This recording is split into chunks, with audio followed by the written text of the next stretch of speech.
ਦੇ ਉੱਤੇ west coast truck driving school Fresno ਵਾਲੇ ਜਿਹੜੇ ਕਿ ਤੁਹਾਨੂੰ ਟਰੱਕ ਦਾ ਲਾਇਸੈਂਸ ਵਧੀਆ ਸਿਖਲਾਈ ਦੇ ਕੇ ਘੱਟ ਸਮੇਂ ਦੇ ਵਿੱਚ ਲੈਣ 'ਚ ਸਹਾਇਤਾ ਕਰਦੇ ਨੇ। ਕਾਲ ਅਜੀਤ ਅਟਵਾਲ 559 374 45 41 ਦੇ ਉੱਤੇ। ਇਹਨਾਂ ਸਾਰਿਆਂ ਦਾ ਅਸੀਂ ਬਹੁਤ ਬਹੁਤ ਧੰਨਵਾਦ ਕਰਦੇ ਹਾਂ। ਜੇਕਰ ਤੁਸੀਂ ਜਾਂ ਕੋਈ ਹੋਰ ਕਾਰੋਬਾਰ ਇਸ ਪ੍ਰੋਗਰਾਮ ਨੂੰ ਸਪਾਂਸਰ ਕਰਨਾ ਚਾਹੁੰਦੇ ਹੋ, ਸੰਪਰਕ ਕਰ ਸਕਦੇ ਹੋ ਨੰਬਰ 408 722 76 98 ਦੇ ਉੱਤੇ।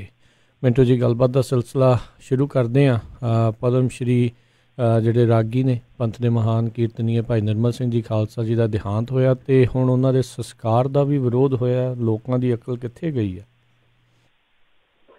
ਬਿਲਕੁਲ, ਬਹੁਤ ਮੈਂ ਕਹੂੰਗਾ ਕਿ ਅੱਜ ਸੈਡ ਦਿਨ ਸੀਗਾ, ਉਦਾਸ ਦਿਨ ਸੀਗਾ, ਕਿਉਂਕਿ ਇੱਕ ਤੇ ਵੇਖੋ ਜਦੋਂ ਬਹੁਤ ਫਟਾਲਾ ਹੀ ਸੀਗਾ ਤੇ ਨਾਲ ਹੀ ਖਬਰ ਆ ਗਈ ਕਿ ਭਾਈ ਨਿਰਮਲ ਸਿੰਘ ਖਾਲਸਾ ਜੀ ਚੱਲ ਵਸੇ ਆ, ਚਲਾਣਾ ਕਰ ਗਏ ਆ। ਹਾਲੇ ਮਤਲਬ ਕਿ ਦੁਖੀ ਹਿਰਦੇ ਸੀਗੇ ਤੇ ਉੱਤੋਂ ਇਹ ਇੱਕ ਦੁਖਦਾਇਕ ਖਬਰ ਆ ਗਈ ਕਿ ਉਹਨਾਂ ਦੇ ਸੰਸਕਾਰ ਦਾ ਵਿਰੋਧ ਹੋ ਗਿਆ।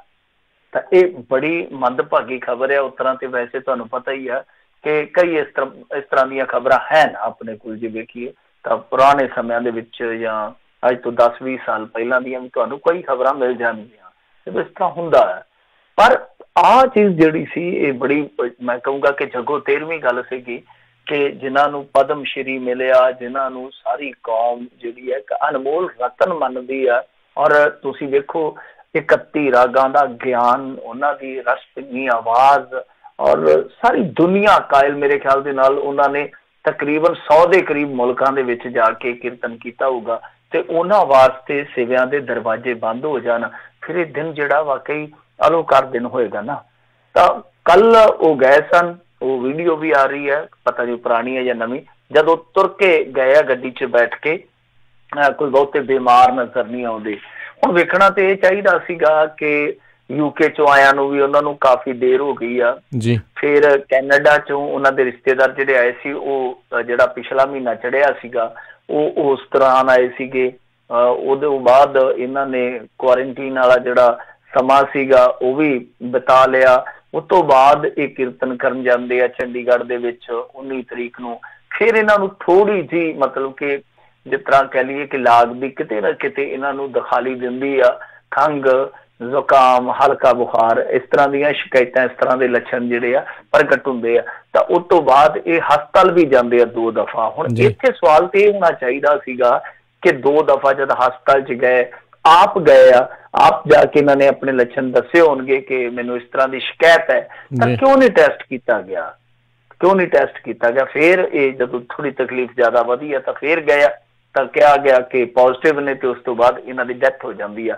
ਹੁਣ ਲਾਗ ਕਿੱਥੋਂ ਲੱਗੀ? ਪਹਿਲਾਂ ਹਸਪਤਾਲਾਂ ਨੇ ਕਿਉਂ ਨਹੀਂ ਟੈਸਟ ਕੀਤੇ? ਇਹ ਸਭ ਤੋਂ ਵੱਡੇ ਸਵਾਲ ਸਨ ਜਿਹੜੇ ਕਿ ਇਸ ਚੀਜ਼ ਦੇ ਵਿੱਚ ਹੀ ਦਬ ਕੇ ਰਹਿ ਗਏ, ਜੋ ਅੰਤ ਸ਼ਾਮ ਨੂੰ ਵਾਪਰੀ ਆ ਜੀ। ਔਰ ਉਸ ਤੋਂ ਬਾਅਦ ਫਿਰ ਤੁਹਾਨੂੰ ਪਤਾ ਹੀ ਆ ਕਿ ਵੇਰਕਾ ਪਿੰਡ ਦੇ ਵਿੱਚ ਜਿਵੇਂ ਹੀ ਪਹੁੰਚੇ, ਕਿਉਂਕਿ ਪ੍ਰਸ਼ਾਸਨ ਨੇ ਫੈਸਲਾ ਲੈਣਾ ਸੀਗਾ ਕਿ ਸੰਸਕਾਰ ਕਿੱਥੇ ਕੀਤਾ ਜਾਵੇ। ਇਹ ਨਹੀਂ ਹੈ ਕਿ ਘਰ ਦੇ ਆਪਣੇ ਪੱਧਰ ਤੇ, ਤੁਹਾਨੂੰ ਪਤਾ ਹੀ ਹੈ ਜਿਸ ਤਰ੍ਹਾਂ ਦਾ ਮਾਹੌਲ ਚੱਲਦਾ ਪਿਆ, ਸਾਰਾ ਕੁਛ ਪ੍ਰਸ਼ਾਸਨ ਦੇ ਹੱਥ ਪਾਸੇ ਆ। ਉਹ ਜੋ ਬੀਬੀ ਮਰੀ ਸੀਗੀ ਲੁਧਿਆਣੇ ਦੀ, ਪਟਿਆਲੇ ਆ ਕੇ, ਉਹਦੀ ਲੋਥ ਜਿਹੜੀ ਆ ਉਹ 8 ਘੰਟੇ ਪਈ ਰਹੀ ਹੈ ਉੱਥੇ ਰਜਿੰਦਰਾ ਹਸਪਤਾਲ 'ਚ, ਕਿਉਂਕਿ ਘਰ ਵਾਲਿਆਂ ਨੂੰ ਦਿੰਦੇ ਨਹੀਂ ਹੈ, ਘਰ ਵਾਲਿਆਂ ਨੂੰ ਲਾਸ਼ ਨਹੀਂ ਦਿੰਦੇ। ਸੋ ਇਹ ਸਮੱਸਿਆ ਹੈ। ਤਾਂ ਪ੍ਰਸ਼ਾਸਨ ਨੇ ਫੈਸਲਾ ਕੀਤਾ ਸੀਗਾ। ਤਾਂ ਉਸ ਤੋਂ ਬਾਅਦ ਜਦੋਂ ਗਏ ਤਾਂ ਫਿਰ ਵੇਰਕਾ ਪਿੰਡ ਨਿਵਾਸੀ ਸੀਗੇ ਜਿਹੜੇ, ਉਹਨਾਂ ਨੇ ਐਤਰਾਜ਼ ਕੀਤਾ। ਜੋ ਸ਼ਮਸ਼ਾਨ ਘਾਟ ਸੀ ਉਹਨੂੰ ਜਿੰਦਰਾ ਲਾ ਦਿੱਤਾ। ਉਹ ਕਹਿੰਦੇ ਕਿ ਵੇਖੋ ਜੀ ਅਸੀਂ ਇੱਥੇ ਸੰਸਕਾਰ ਨਹੀਂ ਹੋਣ ਦਿਆਂਗੇ। ਉਹਨਾਂ ਆਪਣੇ ਤਰਕ ਦਿੱਤੇ, ਕਹਿੰਦੇ ਜੀ ਕਿ ਦੇਖੋ ਕੁਛ ਹੋਰ ਬਿਮਾਰ ਨਾਲ ਜਿਹੜੇ ਹੋ ਰਹੇ ਆ ਜਾਂ ਉਹਨਾਂ ਦੀ ਟੈਸਟਿੰਗ ਹੋ ਰਹੀ ਆ, ਕੱਲ ਨੂੰ ਉਹਨਾਂ ਦਾ ਸੰਸਕਾਰ ਵੀ ਇੱਥੇ ਕਰੂਗੇ। ਇਹ ਰਿਹਾਇਸ਼ੀ ਇਲਾਕਾ ਹੈ, ਅਸੀਂ ਇੱਕ ਬਦਲਵੀਂ ਜ਼ਮੀਨ ਦੀ ਵਿਵਸਥਾ ਕਰ ਦਿੰਦੇ ਹਾਂ, ਤੁਸੀਂ ਉੱਥੇ ਜਾ ਕੇ ਸੰਸਕਾਰ ਕਰ ਲਓ, ਅਸੀਂ ਉੱਥੇ ਤੁਹਾਨੂੰ ਯਾਦਗਾਰ ਬਣਾਉਣ ਵਾਸਤੇ ਵੀ ਖਰਚਾ ਦੇ ਦਿਆਂਗੇ। ਪਰ ਉਸ ਤੋਂ ਬਾਅਦ ਫਿਰ ਤੁਹਾਨੂੰ ਪਤਾ ਹੈ ਜਿਸ ਤਰ੍ਹਾਂ ਹੀ ਇਹ ਖਬਰ ਜਿਹੜੀ ਆ ਬਾਹਰ ਆਈ, ਸੋਸ਼ਲ ਮੀਡੀਆ ਤੇ ਆਈ, ਲੋਕਾਂ ਨੇ ਬਹੁਤ ਜ਼ਿਆਦਾ ਲਾਹਨਤਾਂ ਭੇਜਣੀਆਂ ਸ਼ੁਰੂ ਕਰ ਦਿੱਤੀਆਂ। ਬਹੁਤ ਜ਼ਿਆਦਾ ਲੋਕਾਂ ਨੇ ਇਹਦਾ ਵਿਰੋਧ ਕੀਤਾ ਕਿ ਤੁਸੀਂ ਇਸ ਤਰ੍ਹਾਂ ਨਹੀਂ ਕਰਨਾ ਸੀਗਾ। ਪਰ ਦੇਰ ਸ਼ਾਮ ਤੱਕ ਇਹ ਸਭ ਕੁਛ ਚੱਲਦਾ ਰਿਹਾ। ਸੋ ਚੱਲਦਾ ਰਿਹਾ, ਇਨ ਦੀ ਐਂਡ ਖਬਰ ਇਹ ਆਈ ਕਿ ਉਹਨਾਂ ਦਾ ਸੰਸਕਾਰ ਹੈ ਜਿਹੜਾ ਉਹ ਥੋੜ੍ਹੀ ਜਿਹੀ ਦੂਰ, ਮਤਲਬ ਕਿ ਵੇਰਕਾ ਦੀ ਉਹੀ ਜ਼ਮੀਨ ਆ, ਥੋੜ੍ਹੀ ਜਿਹੀ ਉਸ ਪਿੰਡ ਤੋਂ ਦੂਰ ਲਾ ਲਓ ਕਿ ਦੂਰੀ ਹੋਊਗੀ ਮਸੀਂ 1.5 ਕਿਲੋਮੀਟਰ ਦੀ।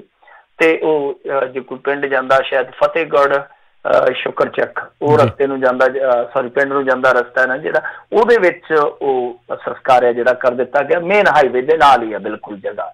ਤਾਂ ਉੱਥੇ ਕਾਫੀ ਲੋਕ ਪਹੁੰਚੇ ਹੋਏ ਸਨ। ਕਾਫੀ ਮਤਲਬ ਇਹ ਹੈ ਕਿ ਪ੍ਰਸ਼ਾਸਕੀ ਲੋਕ ਜਿਹੜੇ ਆ, SDM ਪਹੁੰਚਿਆ ਹੋਇਆ ਸੀ, ਪੁਲਿਸ ਅਫਸਰਾਨ ਪਹੁੰਚੇ ਹੋਏ ਸਨ, ਇਹਨਾਂ ਦਾ ਇੱਕ ਬੇਟਾ ਸੀ ਜਾਂ ਇੱਕ ਅੱਧਾ ਹੋਰ ਪਰਿਵਾਰਕ ਮੈਂਬਰ ਸੀ, ਕੁਛ ਇੱਕ ਅੱਧਾ ਮੀਡੀਆ ਆਊਟਲੈਟ ਦੇ ਜਿਹੜੇ ਨਾਮਾ ਨਗਾਰ ਸੀਗੇ ਉਹ ਪਹੁੰਚੇ ਸੀ। ਮਤਲਬ ਕਿਸ ਤਰ੍ਹਾਂ ਲੋਕ ਪਹੁੰਚੇ ਸੀ, ਪਰ ਉਹ ਜਿਹੜਾ ਇਕੱਠ ਜਿਹੜਾ ਆਮ ਇਹੋ ਜਿਹੀ ਹਸਤੀ ਦੇ ਚਲਾਣੇ ਤੋਂ ਬਾਅਦ ਹੁੰਦਾ ਉਹ ਨਹੀਂ ਸੀਗਾ। ਪਰ ਕੁਛ ਲੋਕ ਜਿਸ ਤਰ੍ਹਾਂ ਕਿਹਾ ਕਿ ਪ੍ਰਸ਼ਾਸਕੀ ਅਧਿਕਾਰੀ ਸਨ, ਪੁਲਿਸ ਅਧਿਕਾਰੀ ਸਨ, ਇਸ ਤਰ੍ਹਾਂ ਕਾਫੀ ਜ਼ਿਆਦਾ ਸੀਗੇ ਕਿ ਉਹ ਆਪੋ ਆਪਣੀ ਡਿਊਟੀ ਜਿਹੜੀ ਕਰ ਰਹੇ ਸੀਗੇ।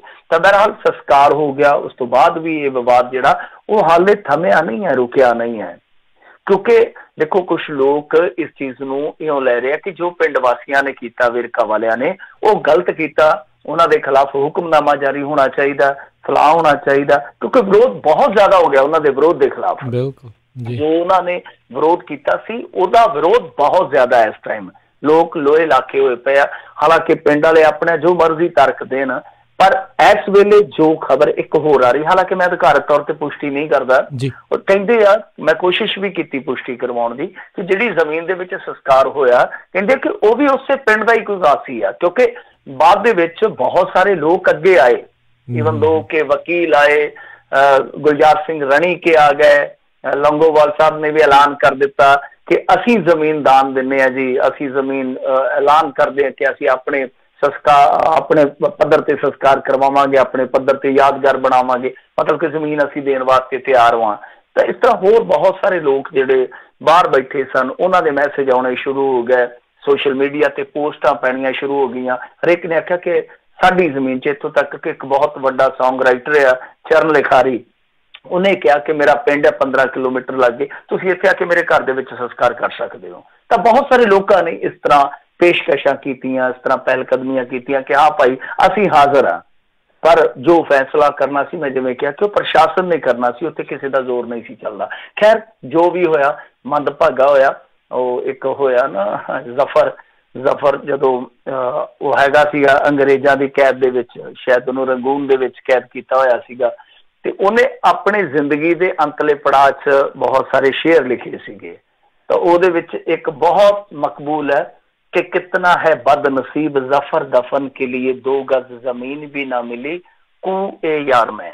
कू मतलब कि गली, ये नहीं खूह ना, तो कई कुछ लोग कन्फ्यूज हो जाते हैं कि खूह शायद कहते हैं कि कू ए यार में, गली जिहड़ी हुंदी है यार दी गली च 2 गज जमीन नहीं मिली, मतलब कि अपने वतन दी मिट्टी जिहड़ी अंतले टाइम बंदे नूं नसीब होनी हुंदी है वो नहीं मिली। गल अज इस तरह की हुई है। खैर जो भी है बहुत मंदभागा होया, पर गल ये आ कि देखो इस मसले ते मैं कहूँगा कि श्रोमणी गुरुद्वारा प्रबंधक कमेटी, मतलब कि जिहड़ी SGPC आ, उन्हें भी अपना रोल जिहड़ा ना बहुत लेट प्ले किया, और जो ऑफ द रिकॉर्ड सुनने दे विच आया कि ये भी उदों एक्टिव होया जदों कुछ अकाली दल दे जिहड़े अपने बंदे सीगे, खास तौर ते यूथ वर्कर सीगे, उन्हां ने लानतां भेजणियां शुरू कर दित्तियां कि तुसीं की कर रहे हो, तुसी की कर रहे हो, एडा महान व्यक्ति, एडा महान रागी, और तुसी कित्थे खड़े हो। तो फिर दसदे कि सुखबीर सिंह बादल तक तारां खड़कियां, उस तो बाद लंगोवाल साहब अगे आउंदे आ। तां मेरे ख्याल दे नाल ये गल इत्थे पहुंचनी नहीं सी चाहिदी, इत्थे पहुंचनी नहीं सी चाहिदी, क्योंकि SGPC नूं जदे ही अगे आ जाना चाहिदा सी। क्यों? क्योंकि इस तरह की एक चीज़ जिहड़ी आ वो अपने इत्थे पंजाब दे विच वापर चुकी सी ऑलरेडी। तुहानूं याद होना है कि फरीदकोट लागले पिंड दा सीगा शायद नौजवान जिहड़ा कि कुछ होर बीमारियां नाल ग्रस्त सीगा, तां ओह चल बसिया। उस तो बाद होया कि जद उहनूं संस्कार वास्ते मतलब कि मृतक नूं लिआंदा गया, रात नूं 12 वजे लोग उत्थे इकट्ठे होके आ गए ते उहनां नूं ते समझ लो कि सट्टा मार देण लगे सीगे। तां उहनूं एक शमशान घाट चों अद्धी रात भजाया गया, दूसरे शमशान घाट च पहुंचे, संस्कार नहीं होण दित्ता गया।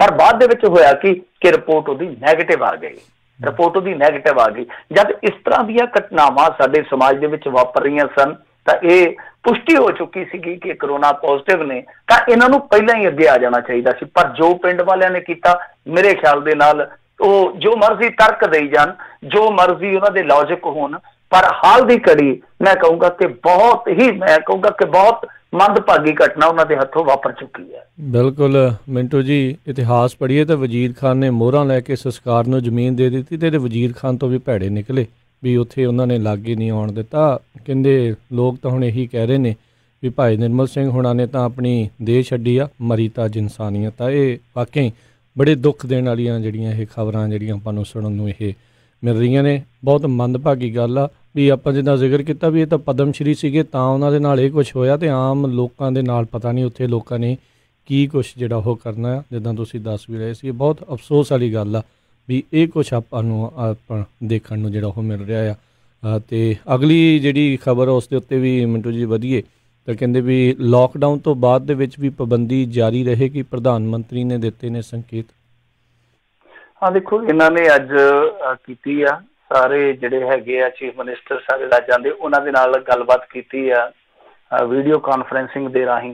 संकेत इहो ही मिले आ क्योंकि इहदे विचों एक चीज़ जिहड़ी निचोड़ दे रूप च निकलदी है जो इन्होंने कीती लंबी चौड़ी गुफ्तगू की। हालांकि एक दो स्टेटां दे जिहड़े मुख मंत्री सी वो इस लॉकडाउन दे नाल किते ना किते सहमत नजर आए। मतलब लॉकडाउन नूं उन्हां ने रद्द नहीं किया, बल्कि जिस तरीके की काली वरती गई है, जिस तरीके दियां कुछ गलतियां कीतियां गईयां, उन्हां चीज़ां नूं लैके कुछ जिहड़े चीफ मिनिस्टर सीगे नाखुश नजर आए आ। तो वो जिहड़े चीफ मिनिस्टर आ वो शायद यही गल कहना चाहुंदे सीगे कि देखो जी तुसीं जो कीता इन्नी काली च कीता कि हुण उहदियां भुगतनियां जिहड़ियां सानूं भुगतनियां पै रहीआं ने, क्योंकि सारा मामला इन्हां ने स्टेटां ते सुट दिता कि बार्डर सील कर दिओ, जिहड़े हिजरत करके जा रहे आ कामे तुसीं उन्हां नूं शैल्टरिंग दिओ। मतलब कहना सारे बोझ जिहड़े आ वो पा दिते इन्हां ने राज्यां ते, पर यह नहीं सोचिया कि उन्होंने प्रबंध किस तरह करने आ, ये हिजरत जिहड़ी आ वो किस तरह रोकी जा सकती सीगी। हुण कहंदे जी जिहड़े फसे पए आ उन्हां नूं तुसीं इस तरह करो, सद के कुछ धार्मिक पुरुष उन्हां दी काउंसलिंग करो, उन्हां दा भार हौला करो। देखो गल्लां किस तरह दीयां करदे आ। ते जे कोई मुकेश दे गाने सुनना चाहुंदा होवे, जे कोई चमकीला सुनना चाहुंदा होवे विचों, जरूरी थोड़ी आ कि तुसीं उहनूं भजन कीर्तन ही सुणाउणा जाके। जे तुसीं किसी दा स्ट्रैस घट करना, कहंदे कि नहीं जी उन्हां नूं धार्मिक सिक्ख्यावां दिओ।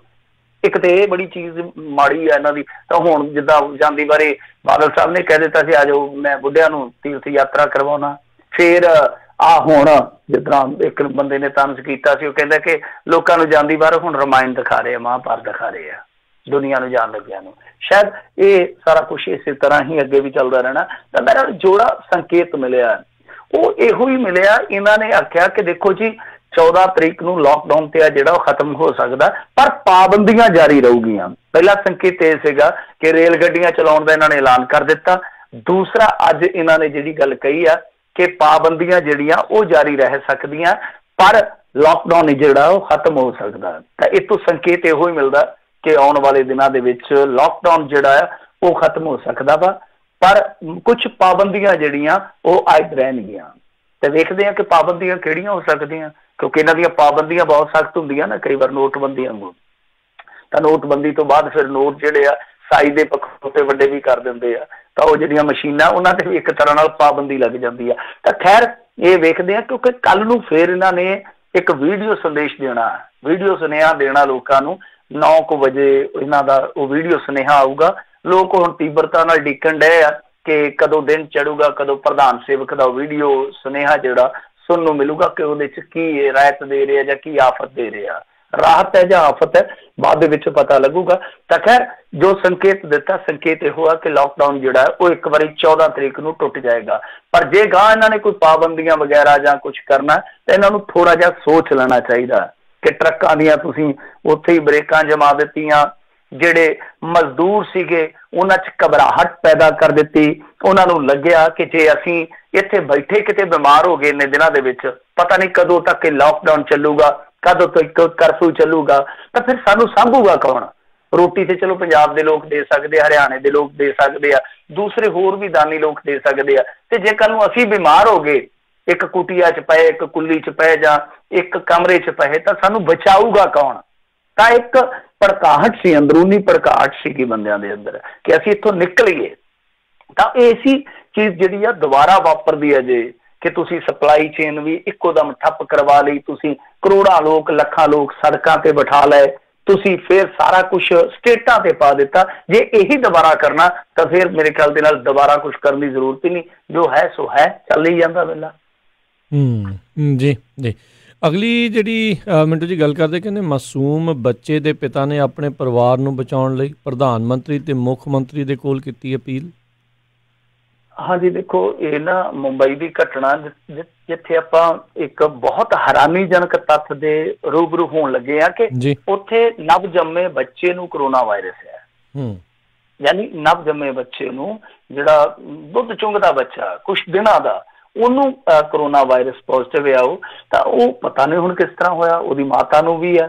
ਤਾਂ ਉਹਦੇ ਪਿਤਾ ਨੇ ਗੁਹਾਰ ਲਾਈ ਹੈ ਪ੍ਰਧਾਨ ਮੰਤਰੀ ਕੋਲ ਵੀ, ਉद्धਵ ਠਾਕਰੇ ਕੋਲ ਵੀ, ਤੇ ਉਹ ਸਾਰੀਆਂ ਤੁਹਾਨੂੰ ਪਤਾ ਹੀ ਆ ਜਿਸ ਤਰ੍ਹਾਂ ਦੀਆਂ ਇੱਥੇ ਨਾਕਾਮੀਆਂ ਵਗੈਰਾ ਚੱਲਦੀਆਂ ਪਈਆਂ। ਤੇ ਉਹ ਕਹਿੰਦਾ ਕਿ ਬੱਚੇ ਤੇ ਮਾਂ ਨੂੰ ਸ਼ੁਰੂ ਵਿੱਚ ਇੱਕ ਨਿੱਜੀ ਕਮਰੇ 'ਚ ਰੱਖਿਆ ਗਿਆ ਸੀ, ਕੁਝ ਸਮੇਂ ਬਾਅਦ ਇੱਕ ਹੋਰ ਮਰੀਜ਼ ਨੂੰ ਉਸ ਕਮਰੇ 'ਚ ਦਾਖਲ ਕਰਵਾਇਆ ਗਿਆ ਸੀਗਾ। ਤਾਂ ਇਸ ਤਰ੍ਹਾਂ ਦੀਆਂ ਖਬਰਾਂ ਆ ਰਹੀਆਂ ਨੇ। ਇਹ ਚੀਜ਼ਾਂ ਆਪਾਂ ਦੇਖੀਆਂ। PGI ਦਾ ਮਾਮਲਾ ਕਿਸ ਤਰ੍ਹਾਂ ਵਿਗੜਿਆ ਕਿ 16 ਦੇ ਹਸਪਤਾਲ ਦੇ ਵਿੱਚੋਂ ਜਦੋਂ ਮਰੀਜ਼ ਨੂੰ ਖੜਿਆ ਗਿਆ, ਉੱਥੇ ਫਿਰ ਉਹਨਾਂ ਨੂੰ ਇੱਕ ਜਰਨਲ ਵਾਰਡ ਦੇ ਵਿੱਚ ਰੱਖ ਦਿੱਤਾ, ਸ਼ਾਇਦ ਐਮਰਜੈਂਸੀ ਵਾਰਡ 'ਚ ਰੱਖਿਆ। ਤਾਂ ਉੱਥੇ ਆਮ ਦੂਸਰੇ ਜਿਹੜੇ ਮਰੀਜ਼ ਹੁੰਦੇ ਉਹ ਸੀਗੇ।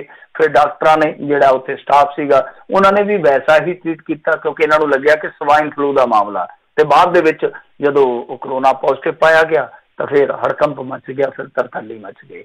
ਇਹ ਬਹੁਤ ਸਾਰੀਆਂ ਜਗ੍ਹਾ ਤੇ ਹੋ ਰਿਹਾ। ਦਿੱਲੀ ਦੇ ਡਾਕਟਰ ਵੀ ਕੁਛ ਜਿਹੜੇ ਆ ਉਹ ਆਏ ਆ, ਪੋਜ਼ਿਟਿਵ ਆਏ ਆ। ਇਹ ਕਿਤੇ ਨਾ ਕਿਤੇ ਅਣਗਹਿਲੀਆਂ ਵਾਪਰਦੀਆਂ ਪਈਆਂ। ਔਰ ਜੇ ਇਸ ਤਰ੍ਹਾਂ ਦੀਆਂ ਅਣਗਹਿਲੀਆਂ ਵਾਪਰਦੀਆਂ ਫਿਰ ਤੇ ਬਹੁਤ ਖਤਰਨਾਕ ਆ। ਫਿਰ ਤੇ ਤੁਸੀਂ ਜਿਹਨੂੰ ਮਰਜ਼ੀ ਕਹੀ ਜਾਓ ਕਿ ਫਲਾਣੇ ਆ ਜਿਹੜੇ ਤਬਲੀਗੀ ਮਰਕਜ਼ ਵਾਲੇ, ਉਹ ਇਸ ਤਰ੍ਹਾਂ ਕਰਕੇ, ਫਲਾਣੇ ਕਰਕੇ, ਟਮਕਾਣੇ ਕਰਕੇ, ਪਰ ਤੁਹਾਡੀਆਂ ਆਪਣੀਆਂ ਵੀ ਤੇ ਪ੍ਰਬੰਧਨ ਦੀਆਂ ਕਿਤੇ ਨਾ ਕਿਤੇ ਖਾਮੀਆਂ ਹੈਗੀਆਂ। ਸੋ ਜੇ ਦੇਖੀਏ ਅੱਜ ਸੰਸਾਰ ਪੱਧਰ ਤੇ ਜਿਹੜਾ ਅੰਕੜਾ ਉਹ ਲਗਭਗ 9.5 ਲੱਖ ਨੂੰ ਆ। ਜਿਹੜਾ ਡੈਥ ਦਾ ਅੰਕੜਾ ਉਹ ਲਗਭਗ 48,000। ਰਿਕਵਰਡ ਕੇਸਾਂ ਦੀ ਜਿਹੜੀ ਗਿਣਤੀ ਉਹ ਥੋੜੀ ਵਧਣੀ ਸ਼ੁਰੂ ਹੋਈ ਆ, 2 ਲੱਖ ਦੇ ਕਰੀਬ ਪਹੁੰਚੀ ਆ ਉਹ। ਫਿਰ ਜੇ ਦੇਖੀਏ ਤਾਂ ਬ੍ਰਿਟੇਨ ਦੇ ਵਿੱਚ ਹੁਣ ਤੱਕ ਦੱਸਦੇ ਆ ਕਿ 650 ਮੌਤਾਂ ਹੋ ਗਈਆਂ। ਨਿਊਯਾਰਕ ਦੇ ਵਿੱਚ ਤਾਂ ਤੁਹਾਨੂੰ ਪਤਾ ਹੀ ਆ, ਉੱਥੇ ਤੇ ਲਾਸ਼ਾਂ ਦੇ ਢੇਰਾਂ ਵਾਲਾ ਹਿਸਾਬ ਆ ਕਿ 884 ਮੌਤਾਂ ਹੋਈਆਂ ਪਿਛਲੇ 24 ਘੰਟਿਆਂ ਦੇ ਦੌਰਾਨ। ਤੇ ਲੋਕ ਜਿਹੜੇ ਆ ਕਿਸ ਤਰ੍ਹਾਂ ਹਫੜਾ ਦਫੜੀ ਦਾ ਸ਼ਿਕਾਰ ਹੋ ਰਹੇ ਆ ਉੱਥੇ, ਕਿਸ ਤਰ੍ਹਾਂ ਜ਼ਿੰਦਗੀ ਜਿਹੜੀ ਆ ਉਹ ਇਸ ਤਰ੍ਹਾਂ ਲੱਗਦਾ ਕਿ ਜਿਸ ਤਰ੍ਹਾਂ ਬਲਦੇ ਕਿਤੇ ਤੇਲ ਦੇ ਕੜਾਹੇ 'ਚ ਪੈ ਗਈ ਆ, ਭੁੱਜਣ ਰਹੀ ਆ।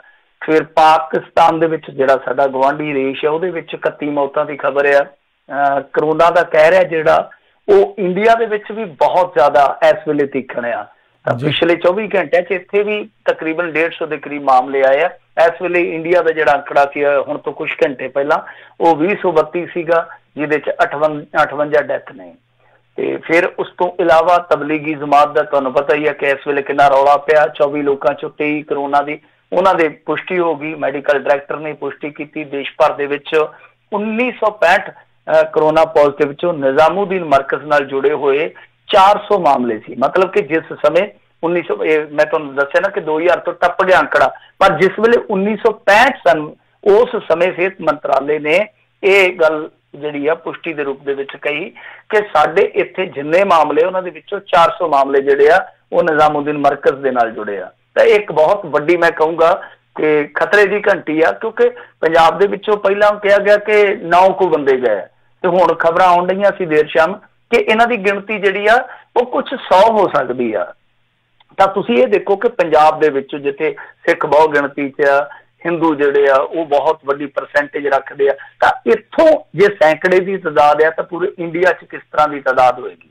ਇਹ ਇੱਕ ਖਤਰੇ ਦਾ ਸੰਕੇਤ ਆ। ਫਿਰ ਇਸ ਤੋਂ ਇਲਾਵਾ ਜੇ ਆਪਾਂ ਗੱਲ ਕਰੀਏ ਤਾਂ ਅੰਬਾਲਾ ਦੇ ਵਿੱਚ 67 ਸਾਲਾ ਇੱਕ ਵਿਅਕਤੀ ਦੀ ਮੌਤ ਹੋਈ ਆ। ਵੈਸੇ ਉਹ PGI 'ਚ ਮੌਤ ਹੋਈ ਆ, ਤਾਂ ਵਿਅਕਤੀ ਆ ਜਿਹੜਾ ਉਹ ਅੰਬਾਲੇ ਦਾ ਸੀਗਾ। ਤਾਂ ਹਰਿਆਣੇ ਦਾ ਇਹ ਪਹਿਲਾ ਮਾਮਲਾ ਸੀ ਜੋ ਮੌਤ ਤੱਕ ਪਹੁੰਚਿਆ। ਇਸ ਤੋਂ ਇਲਾਵਾ ਸ਼ਾਮਲੀ ਦੇ ਵਿੱਚ ਇੱਕ ਸ਼ੱਕੀ ਮਰੀਜ਼ ਨੇ ਜਿਹੜਾ ਕਿ ਕਰੋਨਾ ਵਾਇਰਸ ਤੋਂ ਪੀੜਤ ਨਹੀਂ ਆਪਾਂ ਕਹਿ ਸਕਦੇ, ਹਾਲੇ ਸਸਪੈਕਟਡ ਸੀਗਾ, ਉਹਨੇ ਆਈਸੋਲੇਸ਼ਨ ਵਾਰਡ ਦੇ ਵਿੱਚ ਖੁਦਕੁਸ਼ੀ ਕਰ ਲਈ। ਇਸੇ ਤਰ੍ਹਾਂ ਜੇ ਅੱਗੇ ਗੱਲ ਕਰੀਏ ਤਾਂ ਰਾਜਸਥਾਨ ਨੇ ਇੱਕ ਬਹੁਤ ਵੱਡਾ ਪਲਾਨ ਲੈ ਕੇ ਆਂਦਾ। ਅੱਜ ਉਹਨਾਂ ਨੇ ਕਿਹਾ, ਵੈਸੇ ਉਹਨਾਂ ਨੇ ਕਰਤਾ ਸੀਗਾ ਸ਼ੁਰੂ, ਉਹਨਾਂ ਨੇ ਦੱਸ ਦਿੱਤਾ ਸਾਰਿਆਂ ਨੂੰ, ਕਹਿੰਦੇ ਕਿ ਅਸੀਂ ਸਾਰੀ ਜਿਹੜੀ ਸਾਡੀ ਵਸੋਂ ਆ ਉਹ ਅਸੀਂ ਸਕਰੀਨਿੰਗ 'ਚੋਂ ਲਗਾਉਣੀ ਆ। ਤਾਂ ਉਹਦੇ ਵਾਸਤੇ ਅਸੀਂ 2700 ਟੀਮਾਂ ਲਾ ਰੱਖੀਆਂ, ਤਕਰੀਬਨ ਅੱਧੀ ਆਬਾਦੀ ਅਸੀਂ ਕਵਰ ਕਰ ਲਈ ਆ, ਜਲਦੀ ਅਸੀਂ ਕਰ ਲਵਾਂਗੇ। ਤਾਂ ਉਹਦਾ ਕਿੰਨਾ ਕੁ ਅਸਰ ਨਿਕਲਦਾ, ਕਿੰਨਾ ਕੁ ਉਹਦਾ ਸਕਾਰਾਤਮਕ ਪੱਖ ਸਾਡੇ ਸਾਹਮਣੇ ਆਉਂਦਾ, ਸਾਰੇ ਰਾਜਾਂ ਦੀ ਵੀ ਨਿਗਾਹ ਰਹੇਗੀ। ਤਾਂ ਇਸ ਤੋਂ ਇਲਾਵਾ ਅੱਜ ਰੱਖਿਆ ਮੰਤਰੀ ਨਾਲ ਮੀਟਿੰਗ ਹੋਈ, ਜਿਹੜੇ ਹੈਗੇ ਆ ਤਿੰਨੇ ਫੌਜਾਂ ਦੇ ਮੁਖੀ, ਤਾਂ ਜਿਹੜੇ ਤਿੰਨੇ ਫੌਜਾਂ ਦੇ ਮੁਖੀ ਬਿਪਿਨ ਰਾਵਤ ਉਹਨਾਂ ਦੇ ਨਾਲ ਜਿਹੜੀ ਮੀਟਿੰਗ ਹੋਈ ਆ ਉਹਦੇ ਵਿੱਚ ਦੱਸਿਆ ਗਿਆ ਕਿ ਸਾਡੇ ਹਸਪਤਾਲਾਂ ਦੇ ਵਿੱਚ ਮਤਲਬ ਕਿ ਆਰਮੀ ਹਸਪਤਾਲਾਂ ਦੇ ਵਿੱਚ 9000 ਬੈੱਡ ਹੈ ਜਿਹੜਾ ਅਵੇਲੇਬਲ ਹੈ, ਉਹਦੇ ਚੋਂ ਕੁਝ ਬੈੱਡ ਜਿਹੜੇ ਆ ਉਹ ਇਸ ਵੇਲੇ ਜਿਹੜੀ ਚੱਲਦੇ ਪਏ ਆ, ਬਾਕੀ 7-8 ਹਜ਼ਾਰ ਦੇ ਕਰੀਬ ਬੈੱਡ ਜਿਹੜੇ ਆ ਉਹ ਫ੍ਰੀ ਆ। ਤਾਂ ਇਹਨਾਂ ਨੇ ਵੀ ਤਿਆਰੀ ਵੱਢੀ ਆ। ਇਹ ਆਪਣੇ ਆਪ ਦੇ ਵਿੱਚ ਇੱਕ ਸੋਚਣ ਵਿਚਾਰਨ ਵਾਲਾ ਵਿਸ਼ਾ ਹੈ ਕਿ ਐਸੀ ਤਿਆਰੀ ਵੀ ਦੂਜੇ ਪਾਸੇ ਕਾਹਤੋਂ ਕੀਤੀ ਜਾ ਰਹੀ ਹੈ।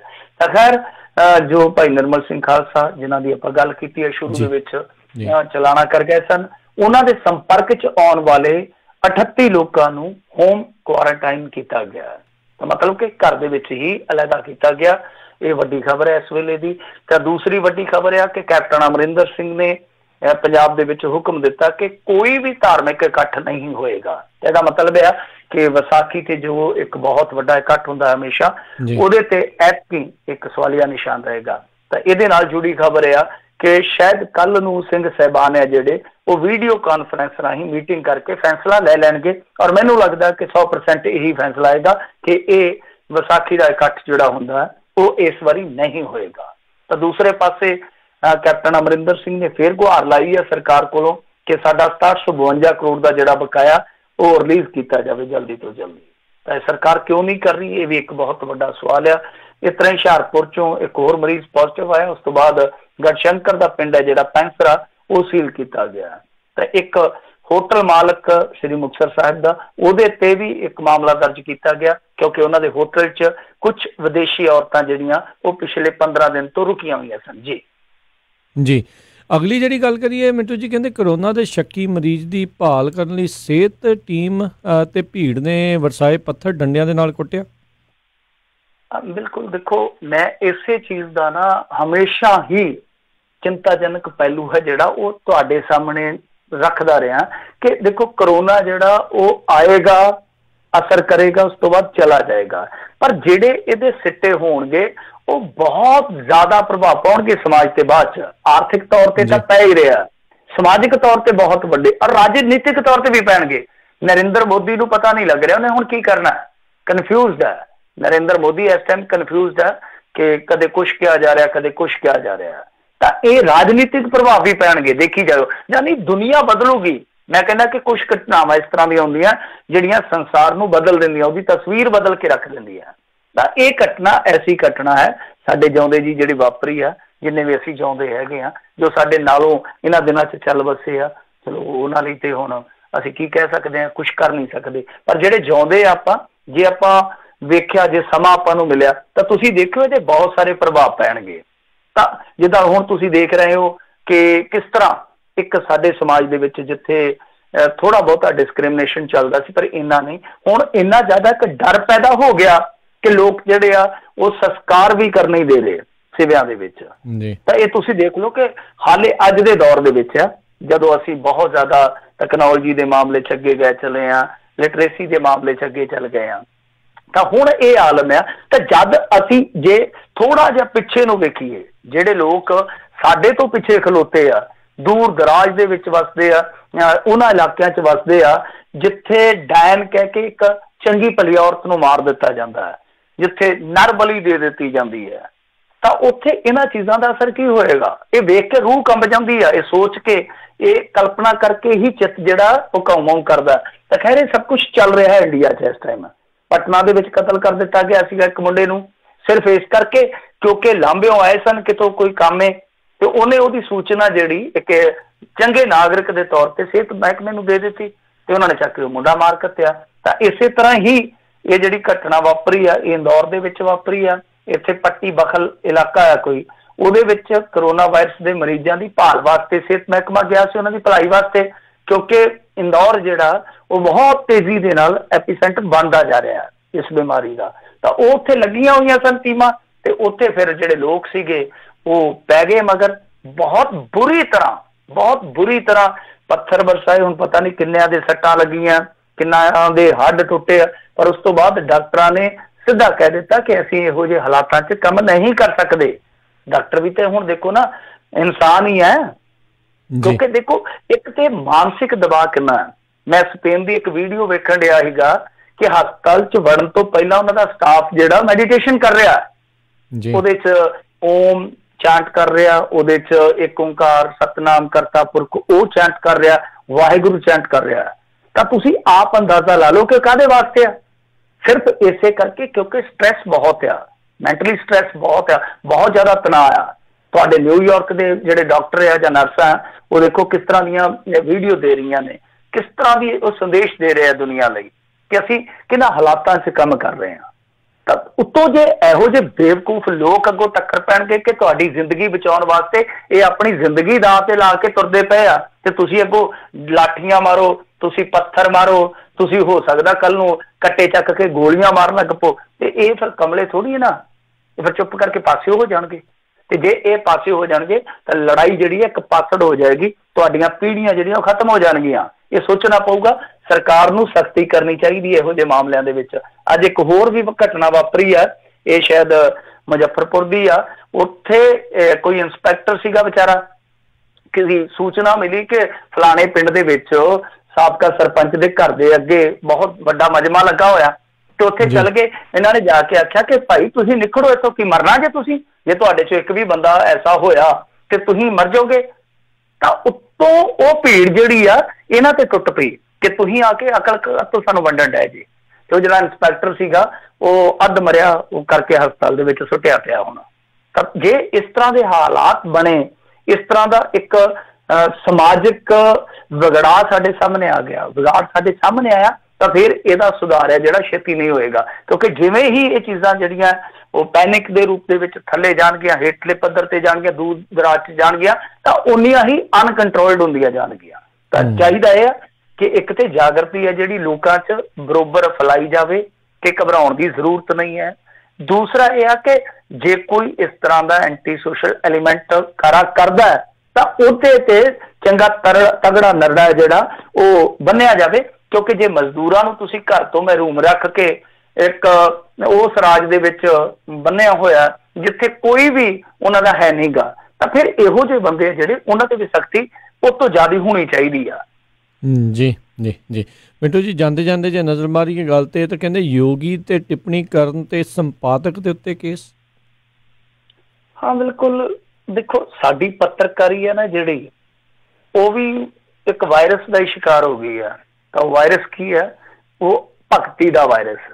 ਸਾਡੀ ਜਿਹੜੀ ਪੱਤਰਕਾਰਤਾ ਹੈ ਨਾ, ਸਾਡੀ ਜੇ ਕੌਮੀ ਪੱਧਰ ਦੀ ਪੱਤਰਕਾਰਤਾ ਦੀ ਗੱਲ ਕਰੀਏ ਤਾਂ ਉਹ ਇਸ ਵਾਇਰਸ ਦਾ ਐਸਾ ਸ਼ਿਕਾਰ ਹੋਈ ਆ ਕਿ ਨਰਿੰਦਰ ਮੋਦੀ ਸਾਹਿਬ ਕਰੋਨਾ ਦੇ ਮਾਮਲੇ ਦੇ ਵਿੱਚ ਵੀ ਇੱਕ ਮੀਟਿੰਗ ਕਰਦੇ ਕਿਹਨਾਂ ਦੇ ਨਾਲ, ਫਲਾਮ ਅਖਬਾਰਾਂ ਦਾ ਸਮੂਹ, ਟਮਕਾਂ, ਉਹਨਾਂ ਦੇ ਸੰਪਾਦਕਾਂ ਦੇ ਨਾਲ, ਜੋ ਸੰਪਾਦਕੀ ਬੋਰਡ ਹੈ, ਚਾਹੇ ਉਹ ਅੰਗਰੇਜ਼ੀ ਅਖਬਾਰ ਹੋਣ, ਚਾਹੇ ਸਾਡੇ ਇੱਥੇ ਹਿੰਦੀ ਦਾ ਕੋਈ ਹੋਵੇ, ਕੇਸਰੀ, ਫਲਾਂ, ਟਮਕਾਂ, ਇਹੋ ਜਿਹੇ ਬੋਰਡਾਂ ਦੇ ਨਾਲ ਮੀਟਿੰਗ ਹੁੰਦੀ ਹੈ। ਮੀਟਿੰਗ ਕਰਕੇ ਕੀ ਕਿਹਾ ਜਾਂਦਾ ਹੈ ਕਿ ਜੀ ਕਰੋਨਾ ਬਾਰੇ ਕੋਈ ਨੈਗੇਟਿਵ ਆਪਾਂ ਪ੍ਰਚਾਰ ਨਹੀਂ ਕਰਨਾ, ਮਤਲਬ ਕਿ ਸਕਾਰਾਤਮਕ ਢੰਗ ਦੀ ਪੱਤਰਕਾਰਤਾ ਕਰਨੀ। ਇਹ ਤੇ ਪ੍ਰੈਸ ਨੋਟ 'ਚ ਹੀ ਗੱਲ ਸਾਹਮਣੇ ਆਈ ਨਾ।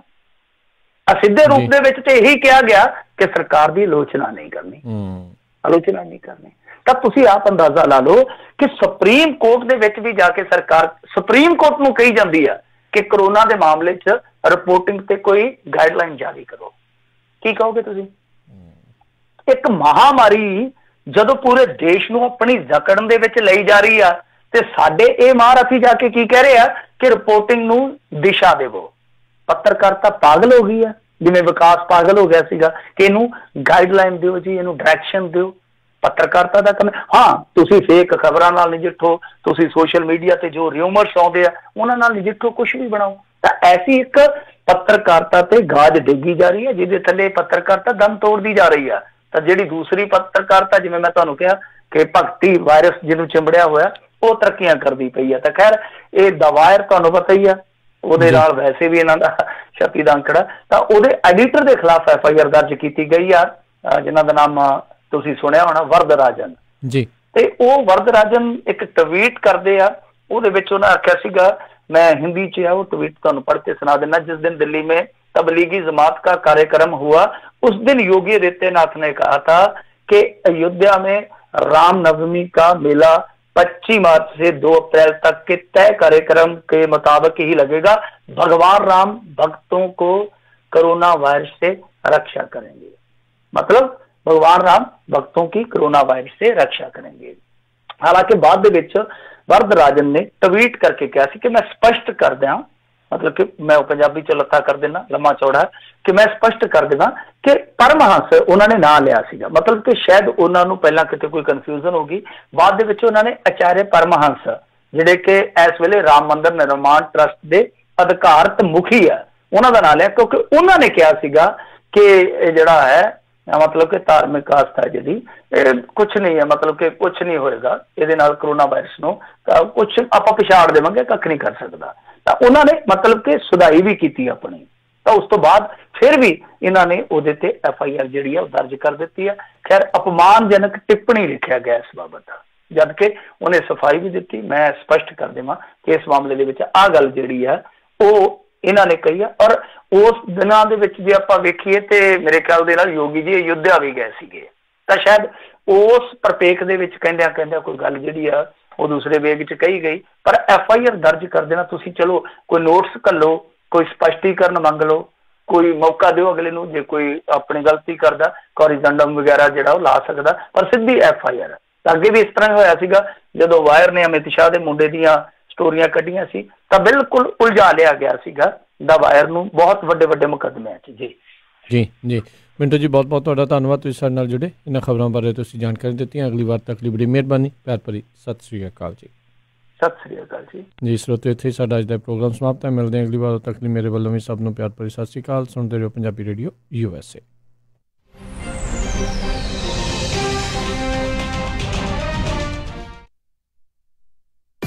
ਤੁਸੀਂ ਸੁਣ ਰਹੇ ਹੋ KOBO ਯੂਬਾ ਸਿਟੀ 1450 AM